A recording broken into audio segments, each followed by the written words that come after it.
Are you ready to promote your vision and reach your target audience? IndustryBuzzWith3Zs.com is the platform for your vision to be heard. For more information on how to advertise or become a special guest on our radio show, go to IndustryBuzzWith3Zs.com. Click on IB Race for more information. We're looking forward to expanding your vision. IndustryBuzzWith3Zs.com. What's interesting to me is that, often when I talk to artists, they always talk about their moms, and you don't hear too many talk about their dads. And it's interesting that your dad was an athlete, you were an athlete, that your dad sang, he sang in the quartet, right? My dad sang and my mom sang. Yes. But my mom sings in the kitchen, but she has a beautiful voice. Okay. We used to walk around the three-part harmony just in the house. So, but you turned down the scholarships for the basketball scholarships. But then didn't you work some odd jobs before you started doing school? Well, I was picked out of my high school to be in the CETA program. And I don't know if you ever heard of it, but I worked while I was in school. Okay. So my junior year, I was scheduled to graduate, but I stayed because of the scholarships. I didn't know I was going to be a senior at the time. So my mom and them were having a hard time, and I went and got a job. And I would take 3 classes in high school and leave high school midday and go to work and come back to school and go to basketball practice. Now, what's interesting, and I'm glad you brought it up, because we have over here, sort of like in the middle, we've got a busload of young people came from a program called After School Matters. Wow. And they wanted to see you, so still waiting.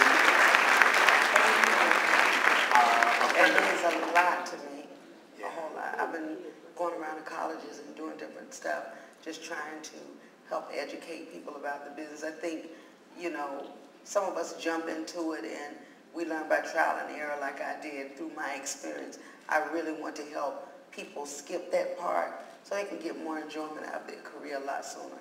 And it's interesting, I think, for them to be here because they're in high school. Absolutely. And they came before when we did Mary Mary, and we let them come up here and they did like a remix version of a Mary Mary song. Okay. We didn't have time to remix one of your songs. That's okay. We're going to have to come back and we're going to have them do something special for you, because there really is it's a great group of kids. It's a great Well, the fact program. that they're here, the fact that they're here speaks volumes to me. And I'm happy that I could share some of my high school stuff with you guys, because, that was my passion. I was an only child. That's all I had was high school, and I lived for school. Oh, you should say that again. I lived for school. You should say that one more time. I lived for school. We need somebody to do that sometimes.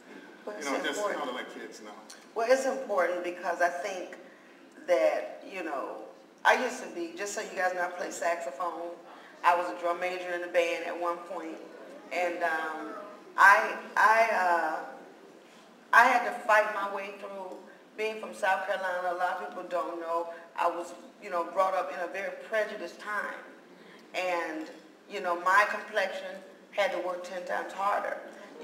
When I get on the internet, sometimes it's like, oh, she always complains. I won't complain because I've been so blessed all these years. But I'm here to tell you that school and my drive and my determination to be something, to prove everybody wrong, that this right here does not hinder us. I wanted to show people that with determination and perseverance, you could be whatever you wanted to be.